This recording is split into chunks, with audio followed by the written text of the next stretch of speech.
Call to order the March 3rd, 2021 meeting of the James City County Planning Commission. Mr. Holt, would you please call the roll?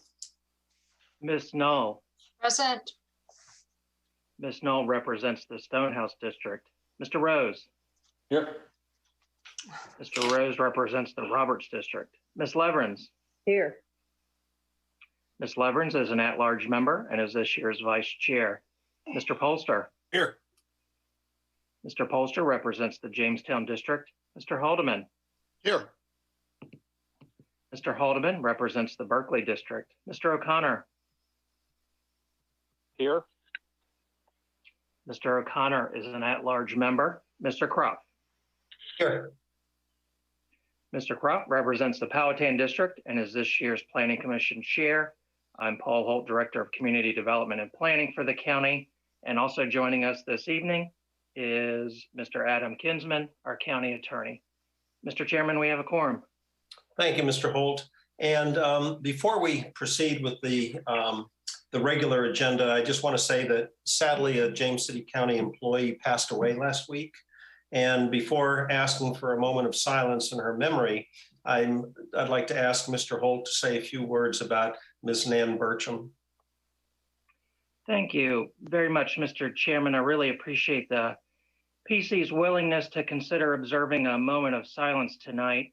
Ms. Burcham was a web and publication specialist for the county, and as mentioned, she passed away last week. Much like members of our video production team, Ms. Burcham was one of those invaluable team members who worked tirelessly behind the scenes, helping with most everything that came before the commission.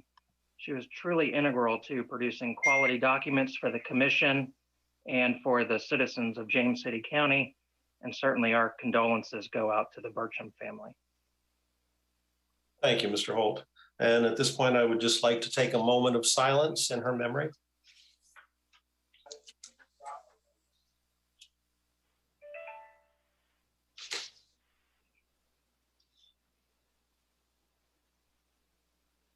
Thank you all very much. You all have a virtual meeting resolution in your packets tonight. And to summarize it, on September 8th, 2020, the board readopted the continuity of government ordinance, which under certain circumstances permits this commission to conduct tonight's meeting by electronic or telephonic means without a quorum of members physically present. May I have a motion for adoption of that resolution for tonight's meeting? So moved, Barbara. Thank you, Barbara. Mr. Holt, would you call the roll, please? Ms. Knoll. Aye. Mr. Rose. Aye. Ms. Leverins. Aye. Mr. Polster. Aye. Mr. Haldeman. Aye. Mr. O'Connor. Aye. And Mr. Croft. Aye. Thank you. Motion carries. Thank you. Next on the agenda is the public comment period, and this is for topics not subject to a public hearing tonight. Mr. Holt, well, I'll open the public comment period first and then ask Mr. Holt if there were any cards or emails or other communications submitted. No, sir, not for this evening. Okay, thank you. In that case, I will close the public comment period and go to reports of the commission, starting with Mr. Haldeman, the Development Review Committee. Thank you, Mr. Chairman. This report's a little longer than usual. Please bear with me. The meeting came to order at 4:02 p.m. with a quorum present. The Development Review Committee reviewed C-20-0115, 1245 Stewarts Road minor subdivision to determine if an exception to zoning ordinance section 19-73 of the subdivision ordinance, which requires that all minor subdivisions of 3 or more lots shall limit direct access from the existing road to one shared driveway, is warranted. And this case is part of the consent agenda for tonight's meeting. Mr. Tom Leininger, senior planner, represented the county. Alex Baruch and Katie Pelletier were also present. Mr. Tim Mills, Ms. Abigail Mills, and Ms. Joan Mills represented the applicant. The applicant's proposal stated the desire to subdivide 1245 Stewarts Road into 8 lots with a request for 8 individual driveways instead of the required shared driveway. The DRC recommends that the Planning Commission approve the exception request to not connect the northern and southern portion of the property with a shared driveway. The DIC further recommends that the Planning Commission approve exceptions to Section 1973 by permitting a shared driveway between lots 1 and 2, another shared driveway between lots 3 and 4, and an individual driveway for lot 5.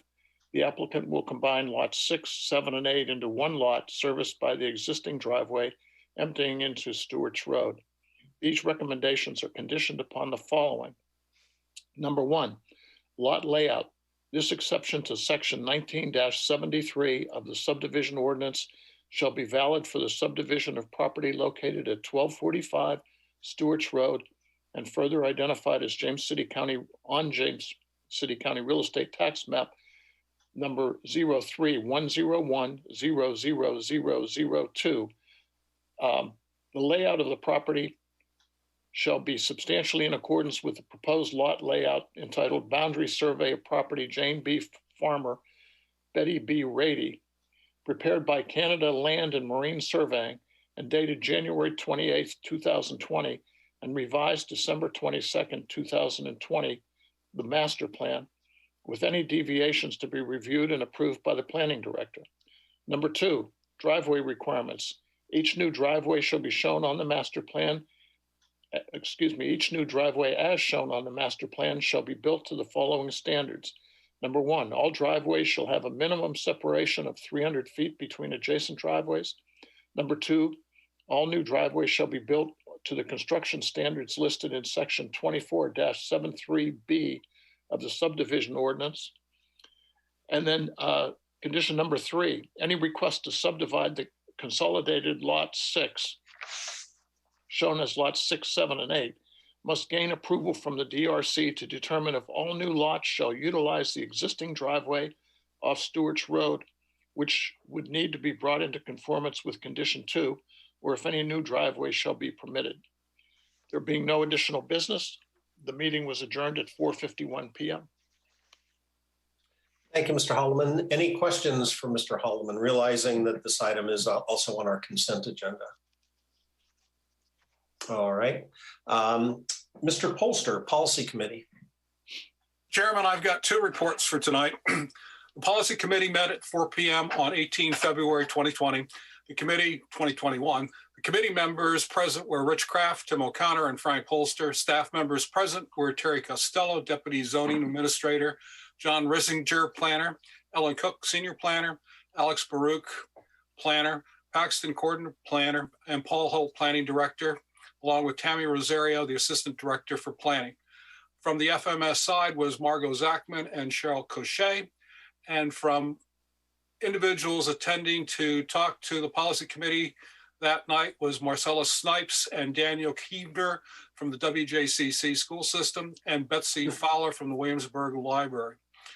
This was the preliminary meeting of the fiscal year 2022-26 Capital Improvement Program Review.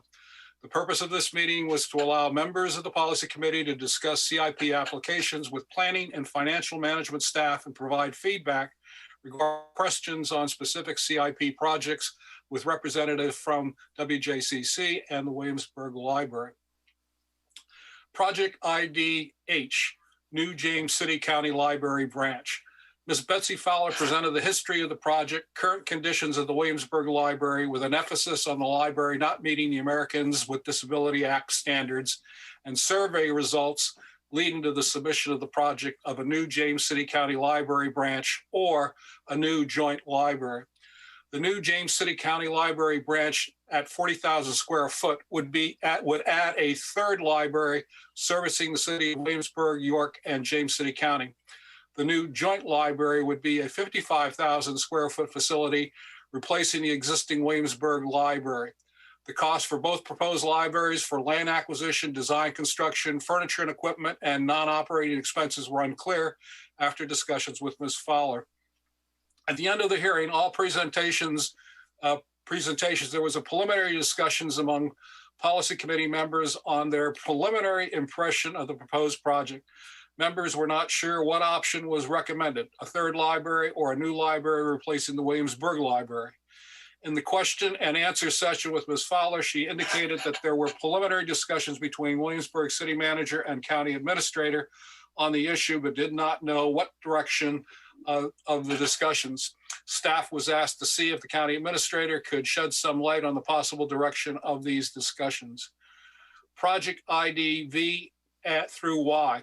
Marcella Snipes, WJCC, provided a set of replies to specific questions submitted by the Policy Committee members on Project IDV, War Hill Auxiliary Gym Emergency Shelter Project, and IDW JHS Cafeteria School Expansion Project, and IDLH, which is Lafayette School Renovation, and Project Y, the Baseball Field Reimbursement, Berkeley Middle School.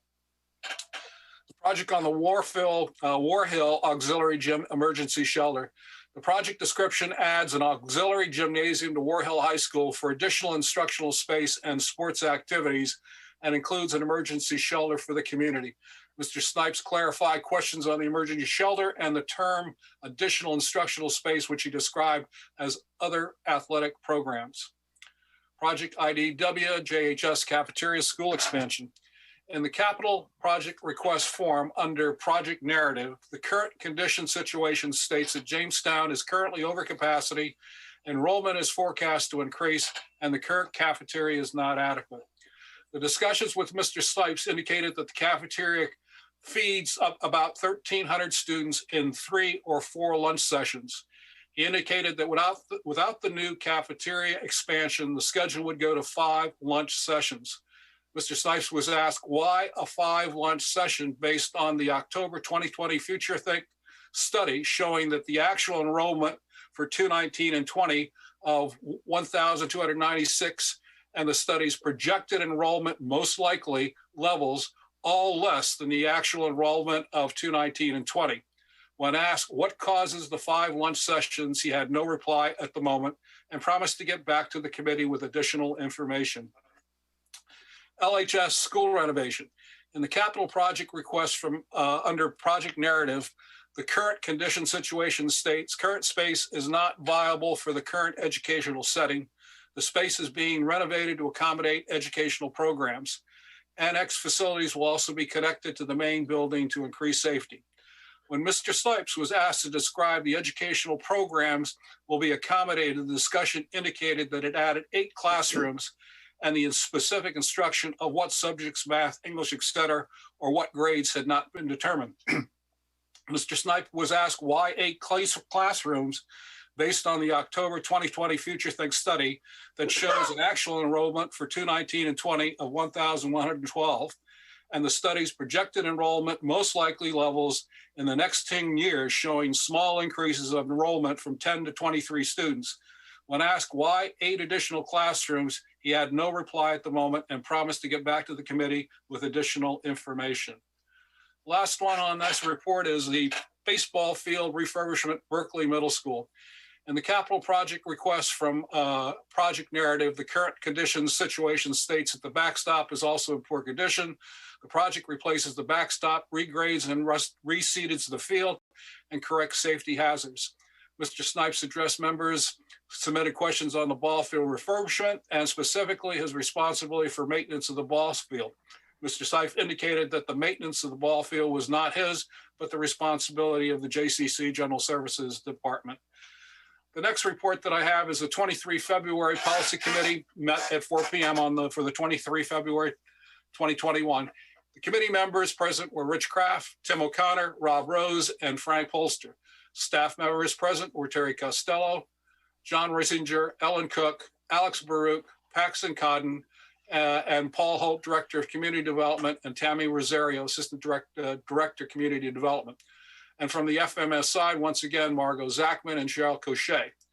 Also attending because of the items we were talking about this evening was Grace Boone, the Director of General Services, Joanna Ripley, Assistant Director, General Services, Sean Gordon, the Chief Civil Engineer for General Services, Steve Rubio, Interim Police Chief, and Lieutenant Jeff Hicklin from the Police Force. This was the second meeting for the fiscal year 2022-26 Capital Improvement Program Review. The purpose of this meeting was to allow members of the policy committee to discuss CIP applications with planning and financial management staff and provide feedback regarding questions on CIP projects with representatives from the police department, general services, and community development. Ms. Costello presented a staff summary of the meeting's agenda, followed by presentations and replies to questions from policy committee members. Project F, firing range expansion, and Project G, covered parking for specialty vehicles and trailers. Police Chief Steve Rubino presented briefings and replies to questions on both the firing expansion and covered parking for specialty vehicles and trailers. The presentation for the firing range had additional graphics that produced a clear picture of the current condition, safety concerns, and the proposed expansion to accommodate the rifle firing at 100 yards. On the covered parking for special vehicles and trailers, the questions addressed was why this requested budget amount did not include the addition of solar panels to the roof of the structure. There was some discussions that the county administrator and general services director wanted the solar panel included in the project submission. The analysis for solar panel was very complete, plus a substantial reduction in the annual electric bill for the law enforcement center. Ms. Grace Boone, Director, General Services, indicated that the county is investigating solar panels for future county facilities, but is still in the early stages of their due diligence. She indicated that there is a pending request for information to further explore solar panel applications for the county, and that given the design phase for the project is in 2023, adjustments to add solar panels could be made. General Services Administration Building. Sean Gordon, Chief Civil Engineer, General Services, addressed questions from members.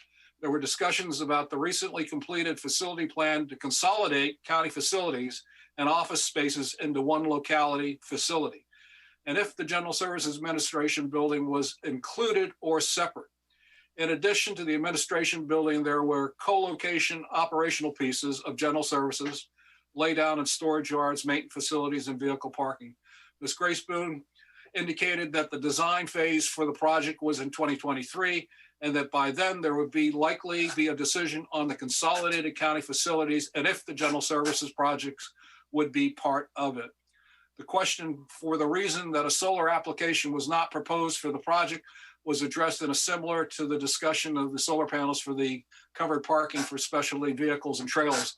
The design phase for the project is 23, and the adjustments to add solar could be made at that time.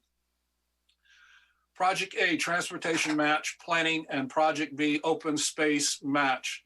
Mr. Paul Holt, Planning Director for Community Development, addressed the one question on the Transportation Match project on how the program accommodated pedestrian and bicycle paths.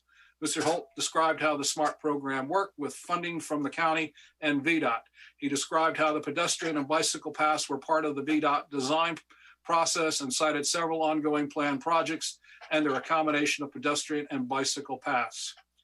Ms. Tammy Rosario, Assistant Director of Community Development, provided some background and context for the Open Space Program, Match Program.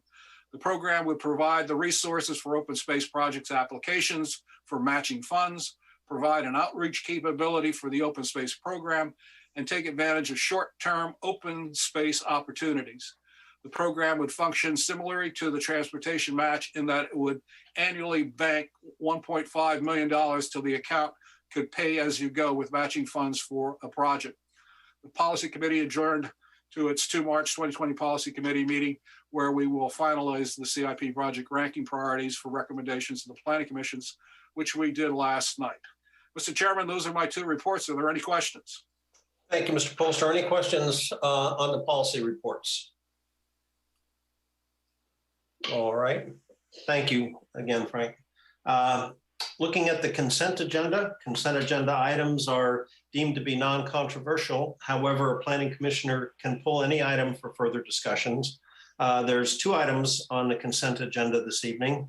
The first one is the minutes of the February 3rd, 2021 regular meeting of the Planning Commission.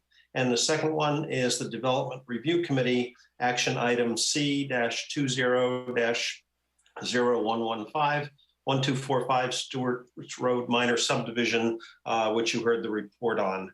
Does anyone care to pull an item? Mr. Chairman, it's Tim O'Connor. I'd like to request that we take the development review action item, which is C200115, 1245 Stewarts Road Minor Subdivision, off the consent agenda for further discussion. Okay, thanks, Mr. O'Connor. That leaves just the one item, the minutes of our February 3rd, 2021 regular meeting.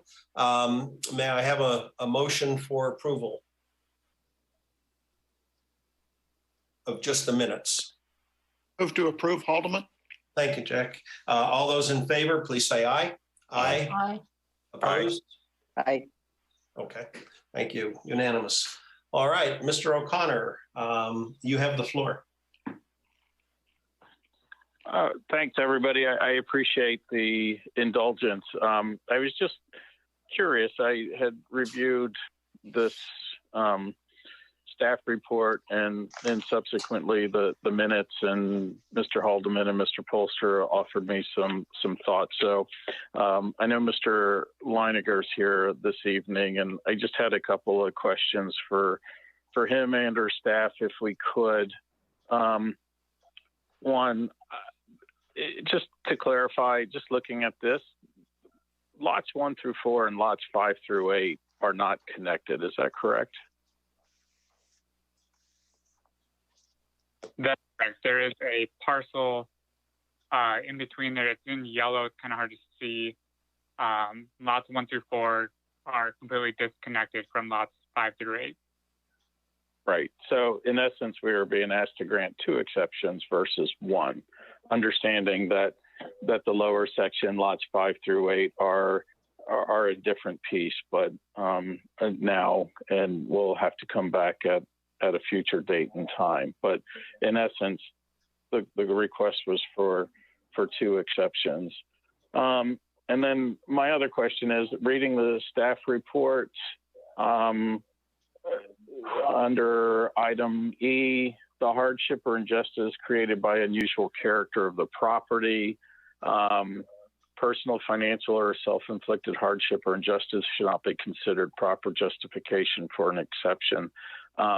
So I guess, are we supposed to be considering this in the narrow confines of a financial hardship or an injustice, or is there broader discretion for the Planning Commission?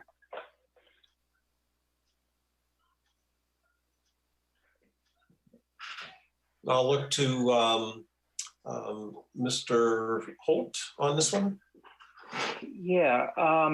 So you have in front of you, I think the language, Mr. O'Connor, you are citing is from the code, but again, sort of how that's interpreted and ultimately the vote that the PC takes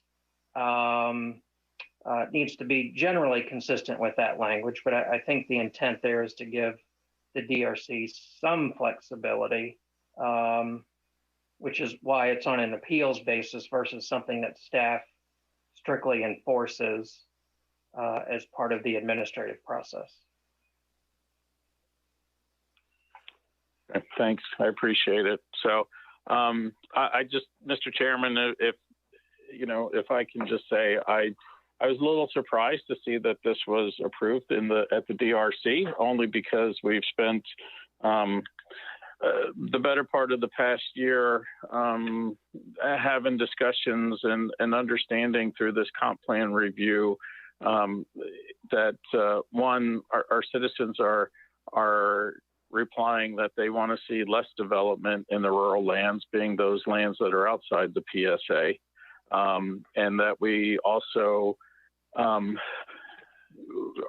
again, that's been the scenario that we've been presented with lessening the pressures of those developments with better, with more development inside the PSA.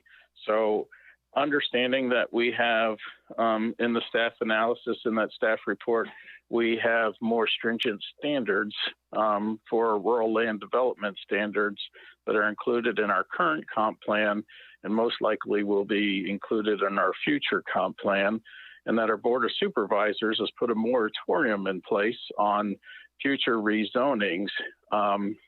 was just surprised that we would see a recommendation for more opportunity for development in the rural lands, at least in the near term. So, if it were me at this point, I'm welcome for open to discussion, but I suspect that if there were not shared driveways, that these two parcels would be developed to a lesser density, especially when last week we were talking about looking at rural land density of 1 unit per 20 acres. So again, I know we can't defer an application indefinitely, but I would vote for a denial on this application, or if I could suspend it until we had a chance to do the comp plan, enjoy the same opportunities the board did, I would do that. So, I'm happy to hear a discussion, but I am not in favor of advancing this with a positive recommendation. Okay, thank you, Mr. O'Connor. And I see Mr. Polster's hand is up, but let me ask before we do, would it be, this is the original layout of the 8 lots that came to the DRC. Can we see either side by side or replace this one with the revised layout showing the driveways? There you go. And I'm sure there's going to be some discussion for the non-DRC members, but one of the concessions that was made was reducing the lower 4 lots, combining some properties and reducing that to 2 lots instead of 4. But I don't want to jump ahead. I see Frank and Jack. Let me defer to Jack as chairman of the DRC, and then go to Frank.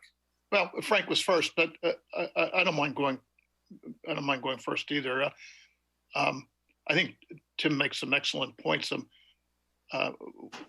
Once I learned that he was going to withdraw this, I went back and reread this and thought about it some more. And I wonder if I too didn't take my eye off the ball on this. This is the 4th application we've had in the last 3 or 4 years on this subject of shared driveways, and we've accommodated the first 3, and maybe that affected my decision on this. I still think that the northern section requiring a shared driveway for all of them would be a harsh requirement, because it's a relatively narrow, and this map doesn't show it, but there are substantial RPA issues on the eastern side of these 4 lots. The bottom one is different in that it faces 2 different roads, but it's as I thought about it, it was increasingly hard to justify. It would have been easy, I think, to have 1 driveway between lot 5 and lot 6 and have it tee into both lots, but that would still leave unanswered the 7 and 8 if they ever care to subdivide it further. So I don't know. I hate changing my mind on things, as my wife would attest, but I'm struggling with this. So, right, Frank. Well, I struggle with the same issues that Tim has had over the 2 on Menzel Road that we granted, and the 1 on Fire Tower Range, and then now this Fire Tower Road and this one. And what I pointed out in each of those cases is that if you're looking to the comp plan for the guidance on what you should do, because this becomes a question then of how do you interpret what's being said. We have currently in the land use section of the comp plan, underneath the rural land development standards, a use and character compatibility set of standards. And there are 8 items there. And it's true for the revisions that we have for the 2045 edge, we have the same ones. And of the 3 that I've tried to look at, Number 7 is minimizing the number of street driveway intersections along the main route by providing common driveways. And the operative word is minimizing. So there is the latitude within the standards that we have in the current comp plan to use a little common sense as to how you can minimize it by looking at 2 other factors that are there. Number 2 is maintaining existing topography, vegetation, trees, and tree lines to the maximum extent possible, especially along roads and between uses. Number 3 is discouraging development of farmland, open fields, and scenic roadsides. So I'll take number 3 is we ended up talking with the landowner, and this land that we're talking about with 5, 6, 7, and 8 has been farmed since 1850. And their desire is based on community input that they've got that they should continue to farm it. So they withdrew the largest piece that's being farmed in 7 and 8 adjacent to 6 and agreed to only not to have any driveways there. And they have to come back as an SUP if they do change their mind to subdivide. And so that left the old farmhouse with the 1 driveway on 6. On lot 5, their daughter, who's going to build a home there, wants to have a mini farm. And the description of how that would get connected would have bisected the farmland on her side, which made no sense to me on that. And so when you talk about putting connective driveways in, which are the case of 1 through 4 and 5 and 6, adding another driveway adds more impervious surface by connecting them together. And when you look at the topography, especially of 1 and 4, from that road back, it drains into what is almost all RPA area back in there. And so upsetting that topography, given that topography, trying to put more impervious surfaces in there with 4 lollipops plus connecting and out, didn't make much sense to me in terms of number 2. And in terms of the farmland, if I'd like to see him continue to do that, because that's one of the things we say we want to do is protect farmland.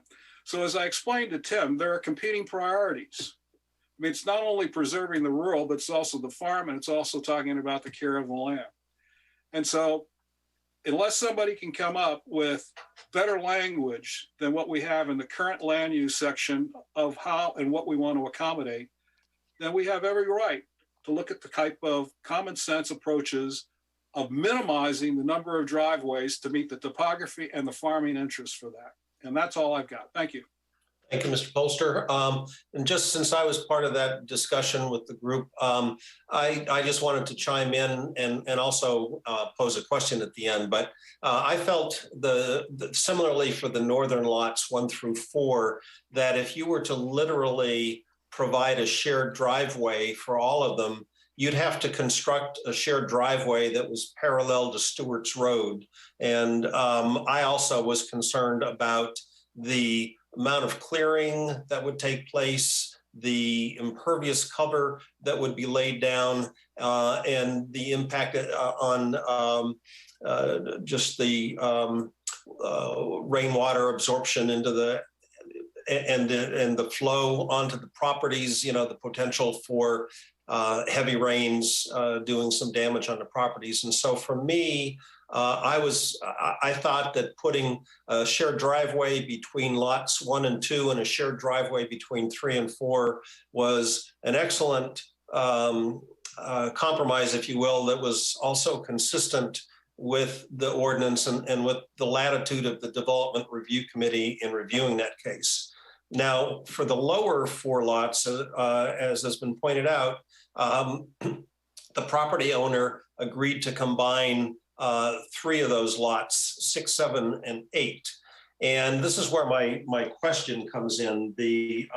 And this might be for Mr. Holt, or I don't know if Mr. Kinsman needs to weigh in, but Section 19.73 of the subdivision ordinance, and this is from the staff report, states that shared driveway shall be required for any subdivision with 3 or more undeveloped lots. Now, if you look at the at the bottom part of the picture, what was a 4-lot platted area potentially is now 2 lots. And does that mean that as 2 lots, that exempts it from the considerations of 19-73, which requires a shared driveway for more than 3 unplatted lots?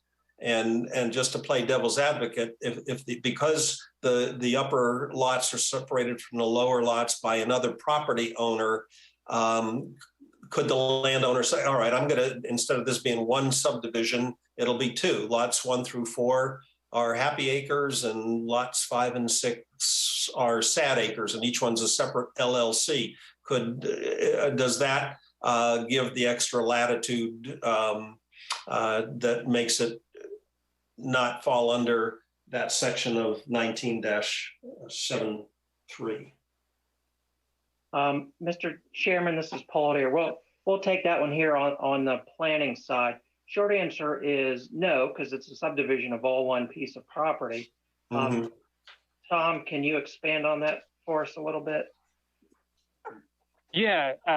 So even though they are doing 2 separate subdivision applications to remain as a minor subdivision, they would still be considered contiguous with the northern parcels as defined in the minor subdivision definition, which is minor subdivision shall be any division of parent parcel into 5 or more parcels. And then it goes on to say any contiguous or internal property owned by the same subdivider or deemed by the agent as a logical part of a contiguous or internal subdivision.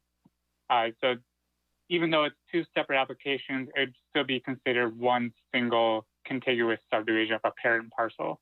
Okay. And then still, I still am comfortable with my vote to approve based on the discussion I just had about the upper lots, and then the fact that by combining 3 lots into 1 large parcel to be farmed, and there being an existing driveway already, lot 5 is the only one that had a new driveway added. So I felt comfortable with my vote that it was within the flexibility allowed by the ordinances. And that's all I had. I now want to look to the other members of the Planning Commission for questions or comments before we call for a motion on this DRC case. Rich, it's Barbara. Yes, I have ma'am. a question. Since the Board of Supervisors doesn't want to consider any new subdivisions for a year, then why are we doing this now? I think I can handle that one, sir. This is Adam, County Attorney.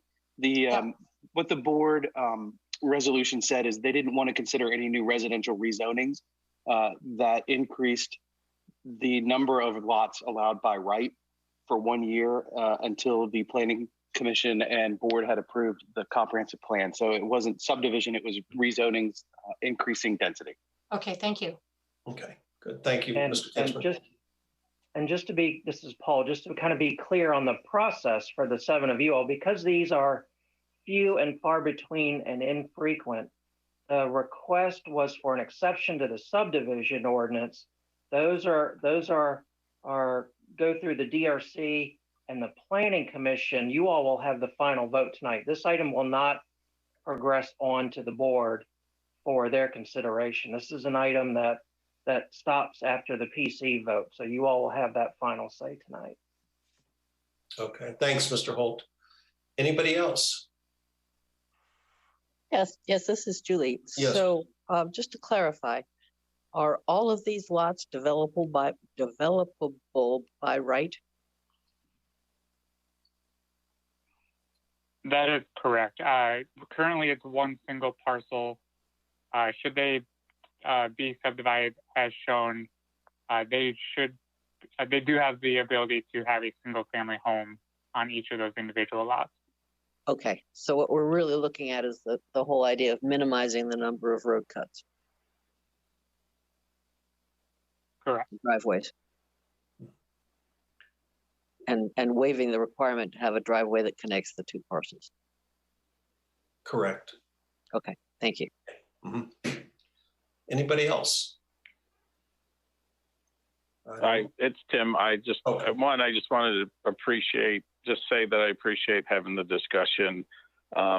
Again, I think this is sort of counter to all the discussions we've had and all of our meetings for the past year.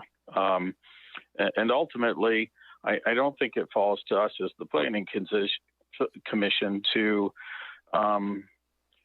create a resolution for a property owner to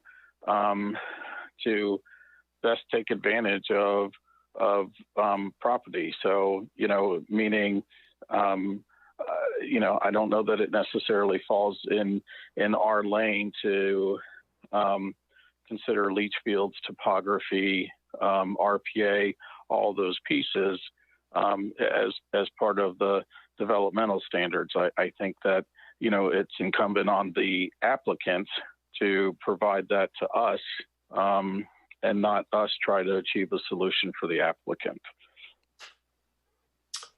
Thank you, Mr. O'Connor.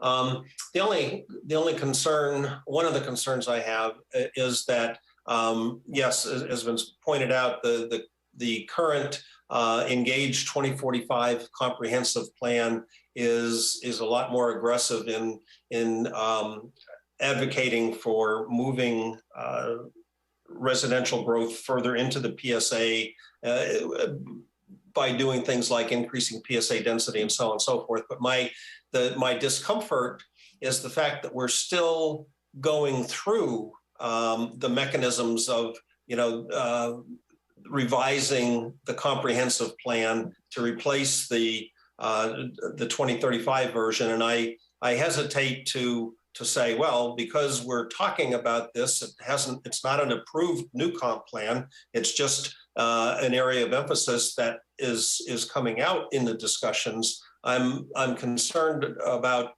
penalizing, in a sense, an applicant and holding that person to a standard that hasn't necessarily been approved, even though philosophically, it's been encouraged to move residential growth into the PSA using some tools that way. But I still, at this point, am comfortable with the DRC vote that instead of all of those individual driveways that were initially requested, we have shared driveways, 2 shared driveways for the northern parcels, an existing driveway, and 1 new driveway for the southern parcel. So, Mr. Chairman, I won't belabor that point. Just to clarify, understood, but just to clarify, I'm not suggesting, we're not implementing any new standards. We have a current use standard that's out there, and we're being asked to grant an exception. So I'm not invoking that we are holding this application to a new standard. I was just providing that as context. But we still have a more restrictive standard when it comes to driveways than VDOT does. Okay. And thanks for the clarification. I appreciate that. Anybody else? I don't see any hands. In that case, I would need a motion to either approve or deny the DRC action item C-20-0115, 1245 Stewarts Road, minor subdivision.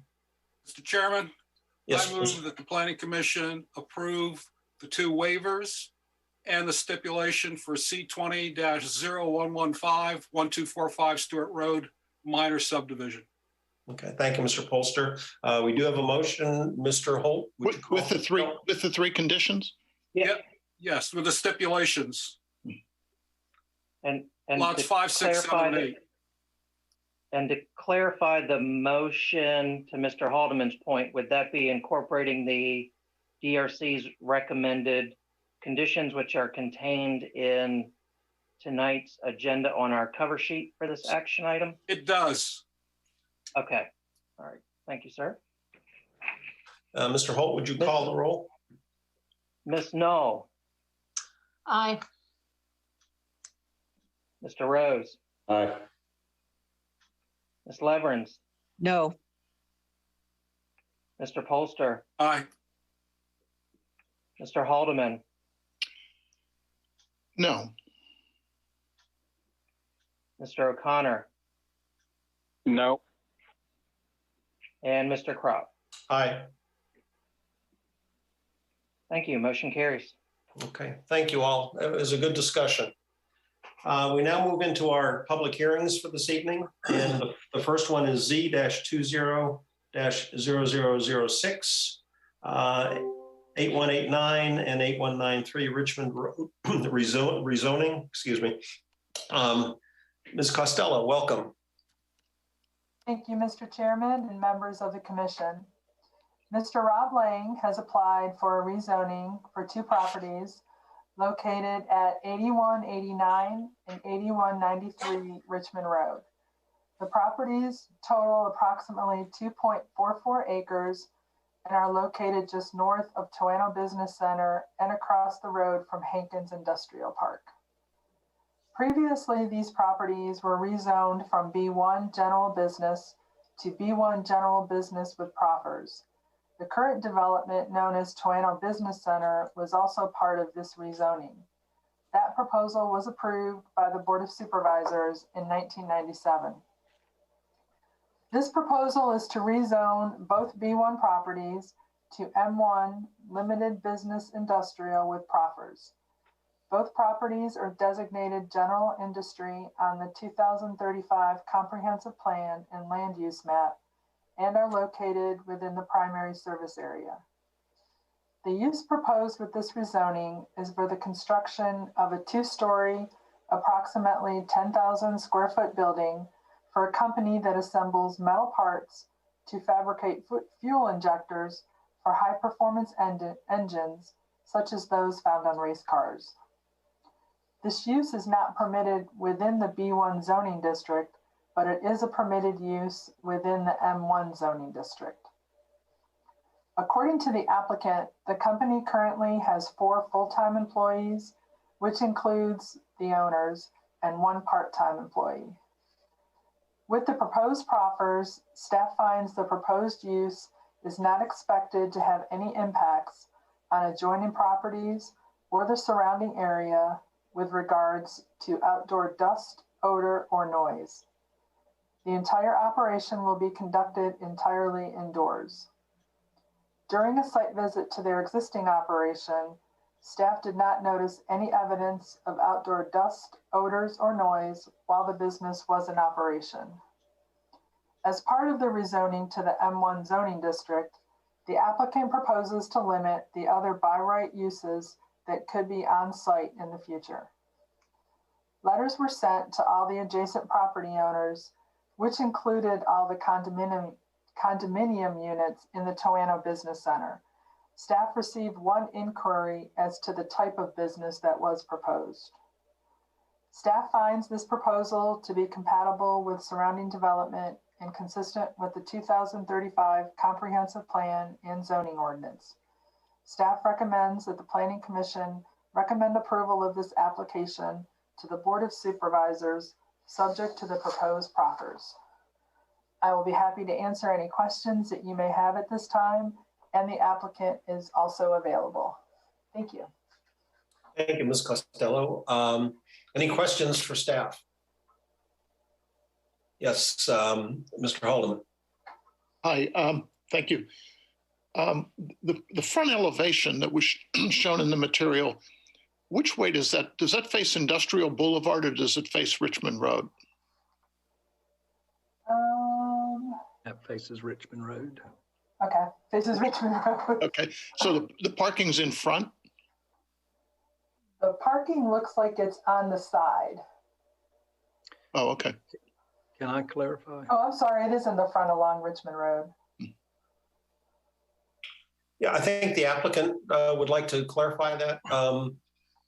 But we'll hold off until we open the public hearing for the applicant to speak. Any other questions for staff right now? And the entrance is on Industrial Boulevard though, right? Yes, there is a proffer that says that the entrance will be off Industrial. There'll be no entrances off of Richmond Road. Okay. Thank you. Okay. Anybody else? I don't see any hands.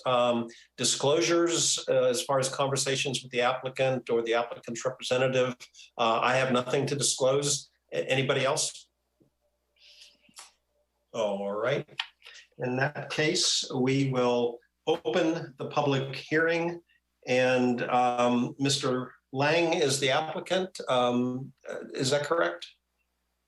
Yes. Okay, so Mr. Lang, if you'd like to make a presentation or address the question Mr. Haldeman had, you are welcome to do so.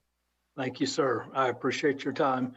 Mr. Chairman, distinguished members of the Planning Commission, this project would face Richmond Road as far as the front of the building. The entrance would enter off of Industrial Boulevard West. There is some parking in the front of the building, as well as the ADA accessibility parking. And then there are 4 parking places on the right side of the structure. And the other component to this is we would combine these 2 properties into 1 parcel on the property. The front of the building would have a brick veneer that would be compatible to the die-cast metal, previously Nick's Lawn and Garden, as well as the Toanna Business Center front with the brick veneer. So we will have a more aesthetically pleasing building as far as what faces Richmond Road. And again, with no access off Richmond Road, the single access would be directly across from the Toanna Business Center entrance, and it would be directly across from that. Thank you, Mr. Lang. Any questions for the applicant? Okay, seeing none, thank you for being available. I'm sorry, I have one. I just couldn't get Okay, I'm sorry, Jack. Go ahead. my hand up fast enough. I was just curious if, with the entrance on Industrial Boulevard, why the parking couldn't go in the back and not have it face Richmond Road or be visible from Richmond Road? Really just for accessibility for anybody, typically a business faces the main corridor. We are not trying to add the standard parking would be utilized by the employees of the business on the side. The front parking is more for a visitor parking and for ease of ADA accessibility to the building. Okay, thanks. Yes, sir. Mr. Haldeman, Paul Holt here again, just a little more context. I know it's sometimes hard to see the internal layout of the building. Really, the whole back half of that building is really laid out as the warehouse and workshop portion of the building. Sort of the business counter portion of the building is at the frontage, which is on the piece that is closest to Richmond Road. So as the applicant noted, for ADA requirements, you want to have those spaces as close as you can to that front door where the public would come in and where that business part would be. Really wouldn't meet the goal of ADA to have it at the back of the building where the workshop is and where you would not want to have the general public sort of wandering in one of the bay doors. Correct. Thank you, Mr. Holt. Anybody else? I saw, yes, Mr. O'Connor. Just to sort of follow up on Mr.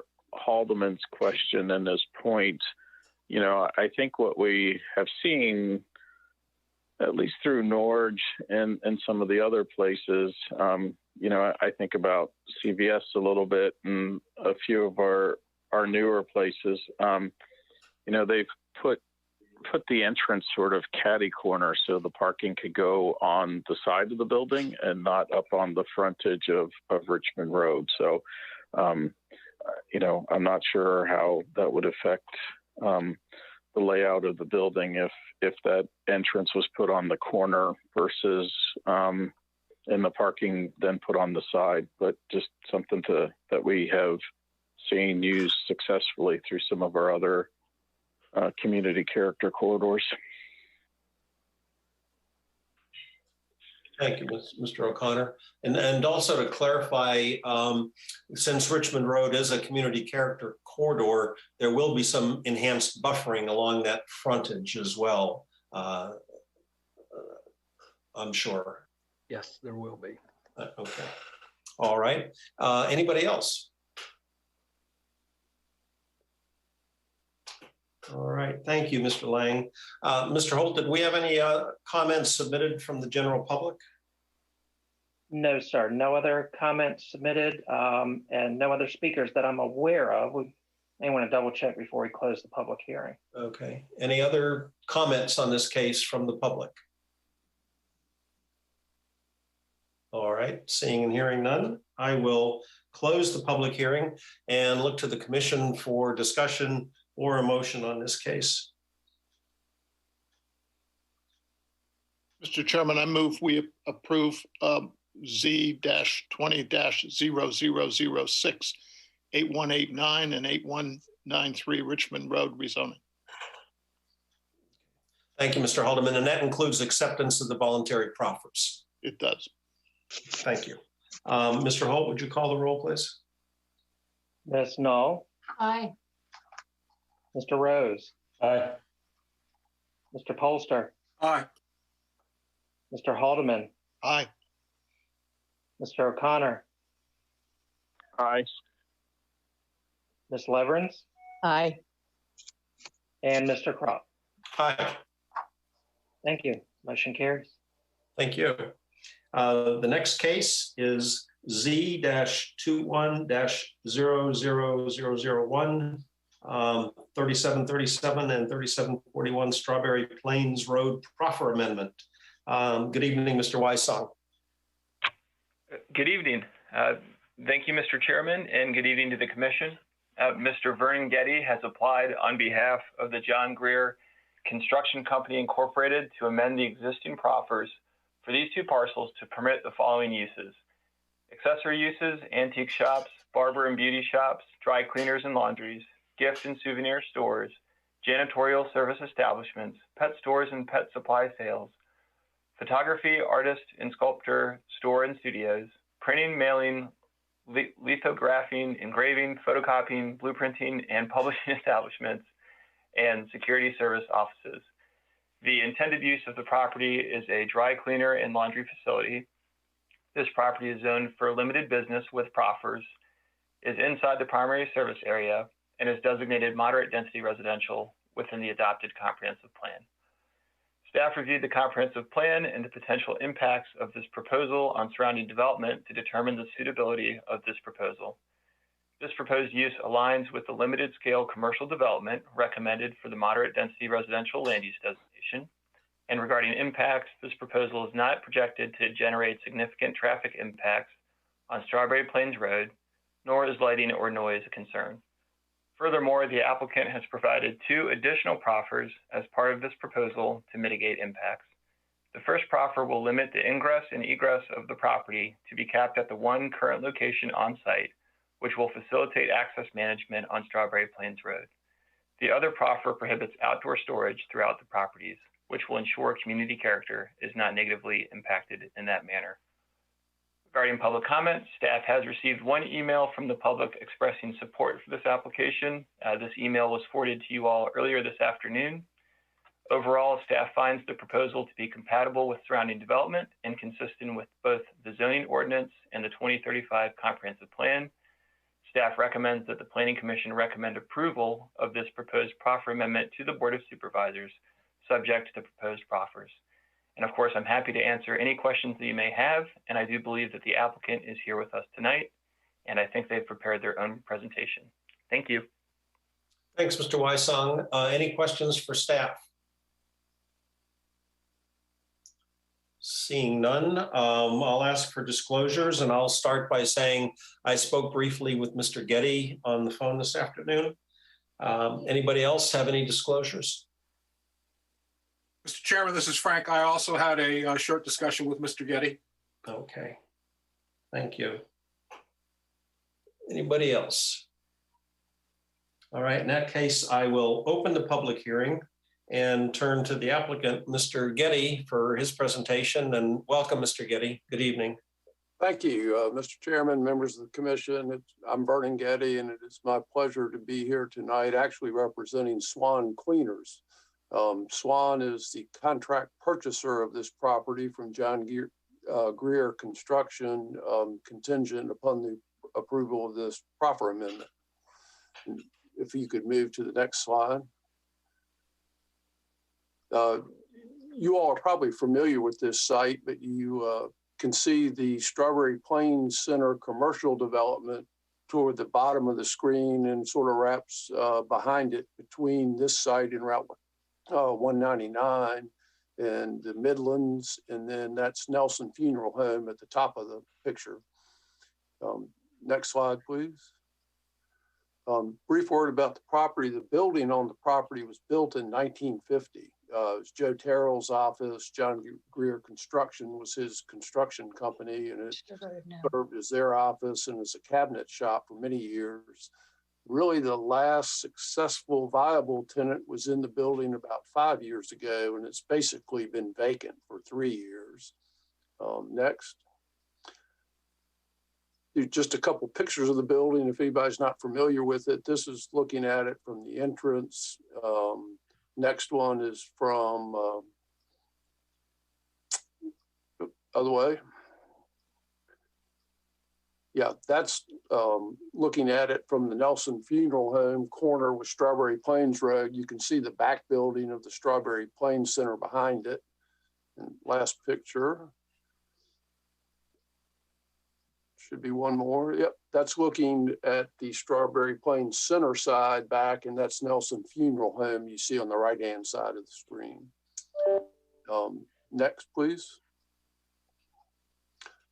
Swan Cleaners, a little bit about them. It's a family-owned business, and let me say, Rick Eggleston, the owner, is on the call with us tonight. Family business started in 1989, and it's operated by Rick and his wife and son and 2 daughters, a true family operation. Right now, they have 5 sites in the community, a couple within shouting distance of the county complex, one in McClaw's Circle, where they are, both have pickup and drop off, but also launder and press shirts.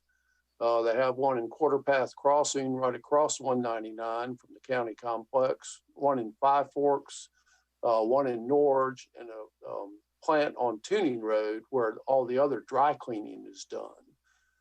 If they're successful with this project, all of their cleaning operations would be moved here. The McClaw Circle operation would be downsized and just be a pickup drop-off site. And the Tuning Road operation would actually be shut down and that building leased to another user entirely. They also have several offices around the county that would all be consolidated here, as well as having a pickup and drop-off location. So this really meets their needs incredibly well, and it would really help the efficiency of their operation. Last slide, please.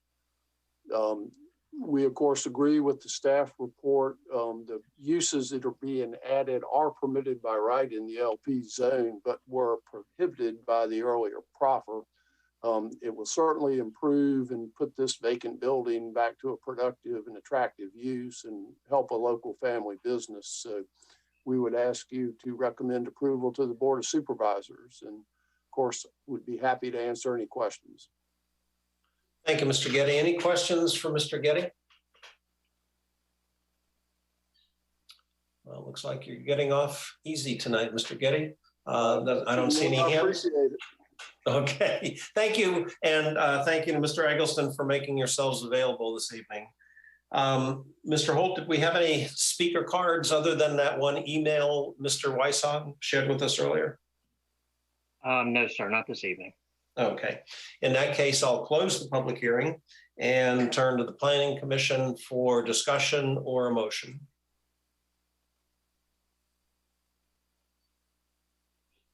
Mr. Chairman, this is Frank. I move that approval and acceptance of the amended proffers of rezoning 21-0001, 3737, and 3741 Strawberry Plains Road proffer amendment. Okay, thank you, sir. And before we do a vote, I belatedly saw Mr. O'Connor's hand up, and I wanted to make sure that, Tim, you didn't have any comments to make. Other than the fact that this is just a great opportunity for an adaptive reuse inside the community. And I personally have known the Egglestons a number of years, and they employ a number of people in town, so it's a great opportunity to support a local business and do that. So I appreciate Mr. Polster's motion to move approval. Great, thank you, sir.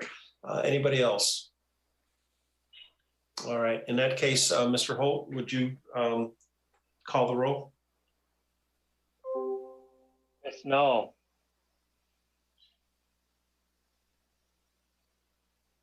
You may be muted, Barbara.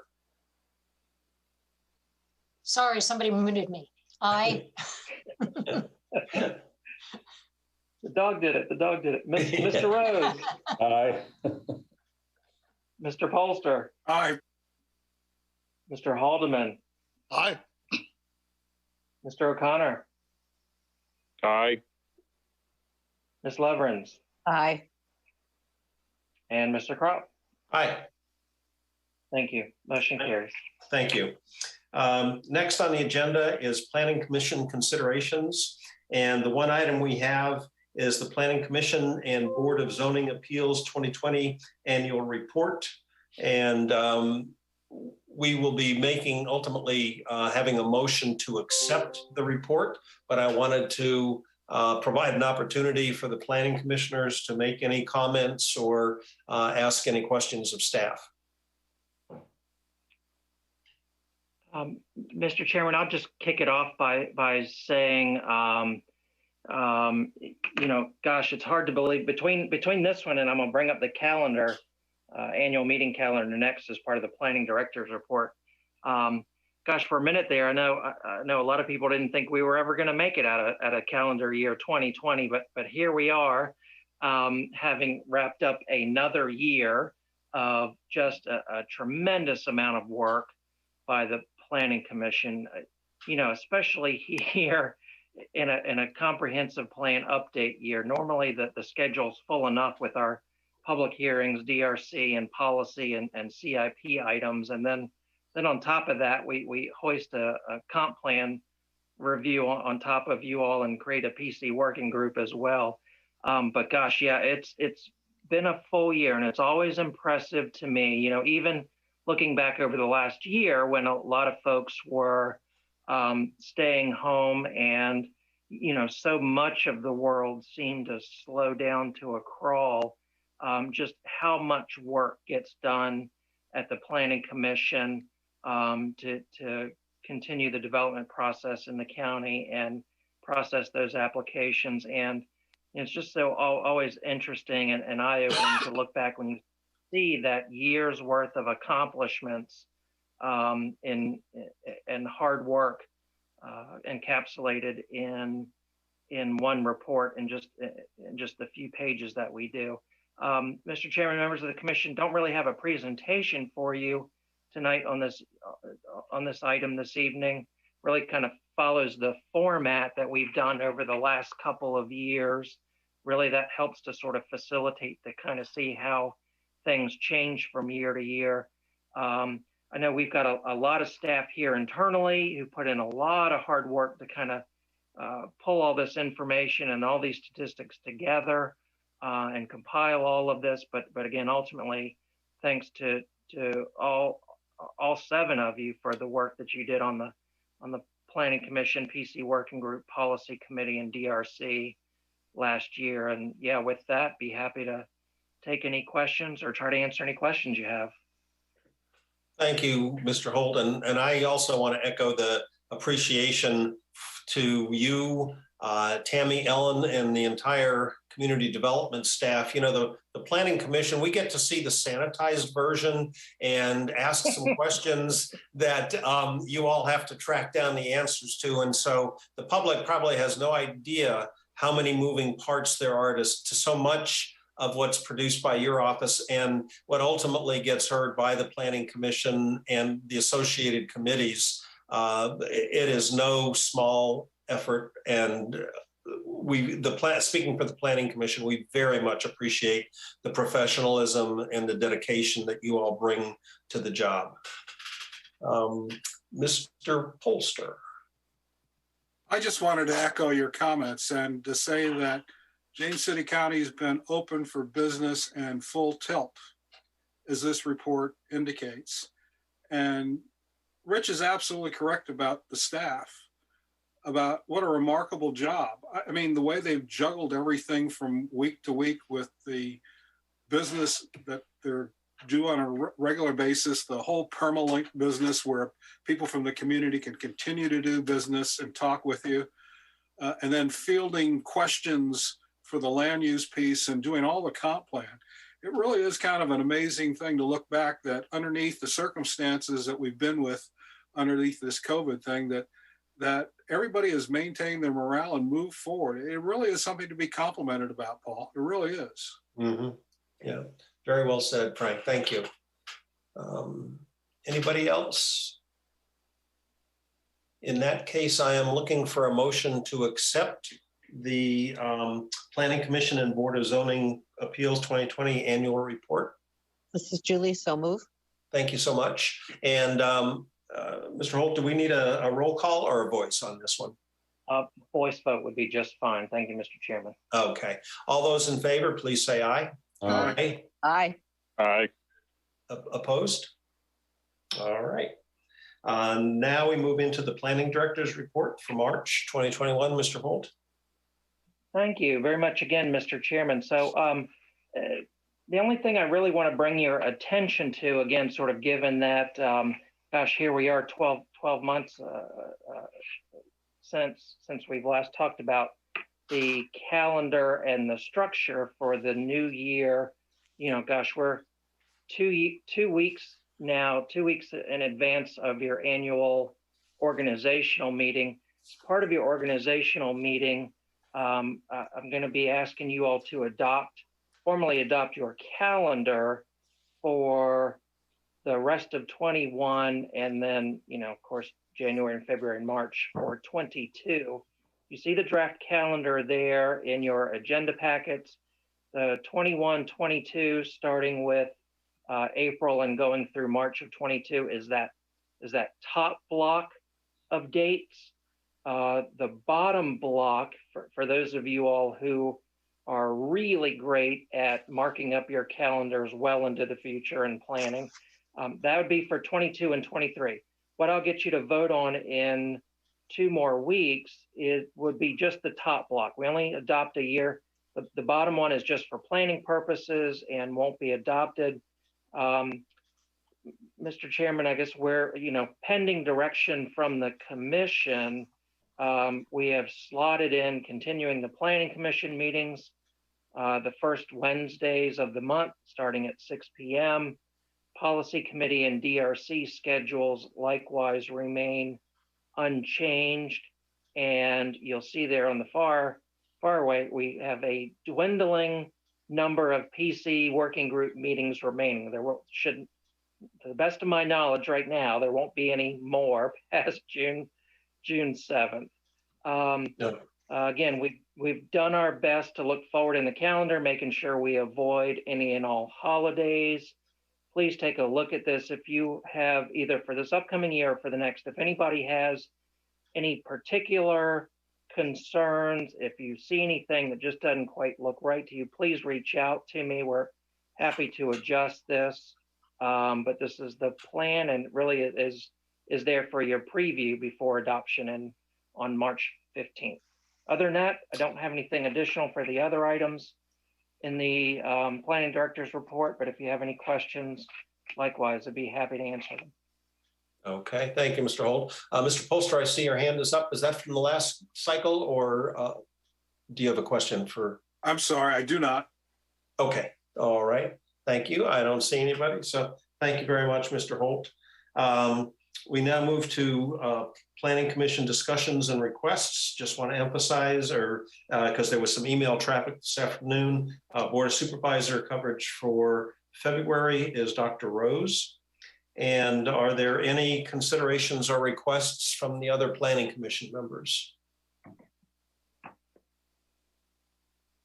All right, seeing Yes, none. this is Oh. Julie. Unfortunately, I'm not going to be able to attend the March 15th meeting for health reasons. Oh, okay. And then I guess that includes virtual, because I think March 15th, we're planning to be an in-person meeting, but that would include a virtual attendance on your part as well. Correct. Unfortunately, I'm not going to be able to participate at all. Okay, okay. So you can Sorry. nominate me for anything. Well, I don't make that an open-ended comment. I think we found a new Sorry you chairman. said that. Excuse me, what time is that meeting on the 15th, Rich? On the 15th, it'll be 6 o'clock. 6 o'clock. Okay, I can attend in person. Oh, okay, good, good. Thank you. Everybody, anybody else? And we'll send something around Okay, in case thank you. anything changes between now and the 15th. All right. But we are planning to hold it in Building F. Okay, thank you. Yes, ma'am. Okay. Anybody else? All righty. In that case, may I have a motion to adjourn to the Joint Planning Commission Working Group Community Participation Team meeting at 4 p.m. on March the 8th, this coming Monday. Oh, this is Julie. Excuse me, I got that backwards. It's the one on the 8th that I cannot attend. Oh, okay. All right. Yes. So we'll look forward to having you with us I on the will be able 15th. to participate virtually on the 15th. Sorry about Okay. that. Great. Yes. No problem. Thank you. So while you have the floor, do you also want to make a motion to adjourn to the March 8th meeting at 4 p.m.? Motion to adjourn until March 8th at 4 p.m. Thank you, ma'am. All those in favor, please say aye. Aye. Opposed? All right. Thank you all. Good discussions tonight. Thank you.